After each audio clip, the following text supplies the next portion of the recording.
কয়েকজন এমপির উনি উদাহরণ দিলেন। সাতক্ষীরার রিয়াসাত আলী, মাওলানা রিয়াসাত আলী, পুলিশ ওনাকে ধরতে গেছে বিরোধী দলের খবর পেয়ে, যে ওনাই মাঠ থেকে বাড়ি আসছিলেন। জিজ্ঞাসা করছে যে এখানে মাওলানা রিয়াসাত আলী এমপি সাহেবের বাড়ি কোনটা? বসে আসে।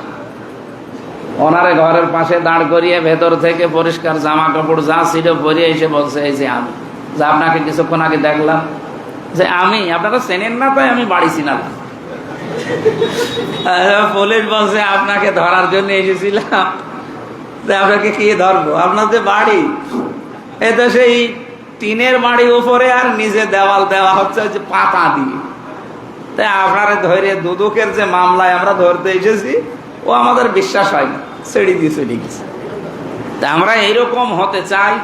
এই যে ৭৭ জন, আমরা চরমনার একজন আছে ৭৮ জন, আর একটা যেহেতু বাকি আছে শেরপুরে একটা, এটা ৭৯ জন। এই ৭৯ জন মিলিয়ে আমরা আশা করছি আগামীতে বাংলাদেশে এই যে বাকি এখনো ২০০ কতজন আছে, ওনারা ২১২ জন আছে। আমরা এই মসজিদের ভেতরে বসে বলছি ১০০% চেষ্টা চালাবো এই ৭৯ জন মিলে ওনাদেরকে তীরের মতো সোজা করে রাখি। যদি এদিক ওদিক করে আমরা চেপে ধরবো ইনশাল্লাহ, সে সংসদে হোক আর সংসদের বাইরে হোক।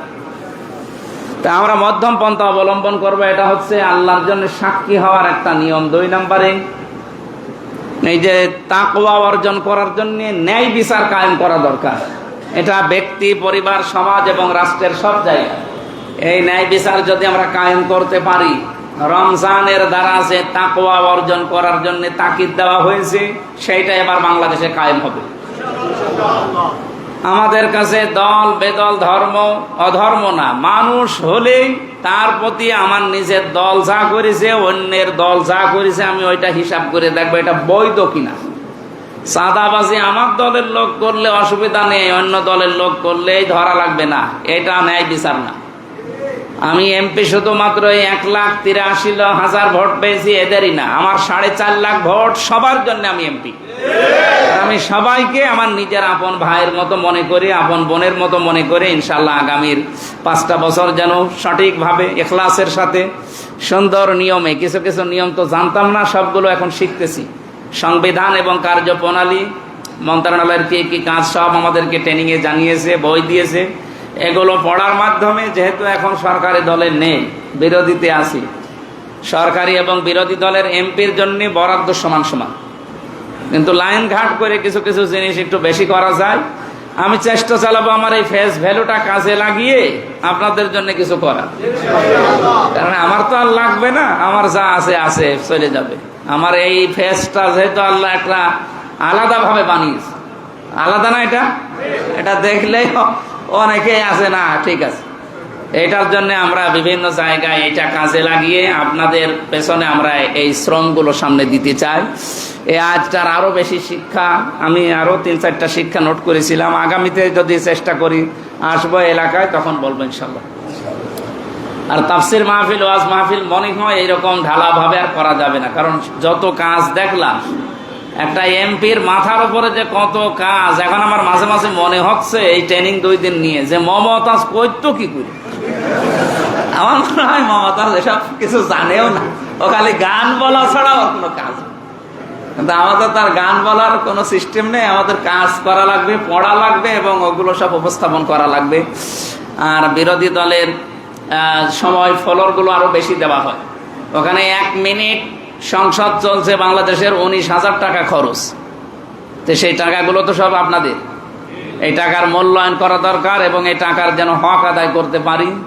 আমি আমার আসন নিয়ে, আমার কুষ্টিয়া জেলা নিয়ে দেশের এবং আন্তর্জাতিক বিষয় যেগুলো আসবে সব নোট করে আপনাদের পরামর্শ নেব। এই এলাকায় যারা আছে আমার এই আসনের ভেতরে, এই জেলার ভেতরে, যেহেতু আমরা 3 জনই এই জেলায় জামাত ইসলামের এমপি, আর একজন আছে আমাদের রেজা বাচ্চু ভাই, উনি বিএনপি থেকে, ওনার সাথেও পরামর্শ করে আমরা কুষ্টিয়াকে সাজাতে চাই, দুর্নীতি মুক্ত করা হবে সব জায়গায়। আজকে সদর হাসপাতালে যেয়ে মাথা খারাপ হয়ে গেছে, এর আগেও আমি দেখেছি, কিন্তু মুখ খুলতে পারতাম না। আজকে যে রন্ধ্রে রন্ধ্রে সব অনিয়ম, এগুলো আমরা মিটাতে চাই আগামী থেকে। আপনারা সাথে থাকবেন না?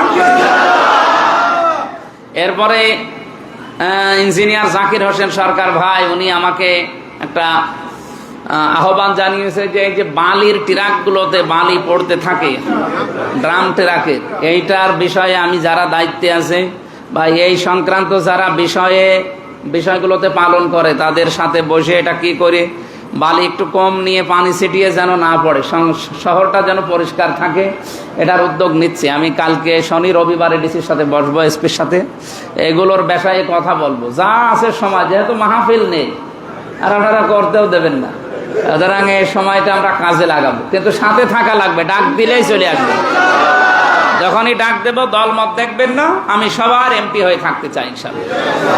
এরপরে আরো উদ্যোগ আছে, ওগুলো দেখছি। কিছু মানুষ এরপরেও দেখছি এত কড়া ঘোষণা দেওয়ার পরেও এই ত্রিমোহনী থেকে শুনলাম যে মাইকিং করে চাঁদা বন্ধ হয়েছে।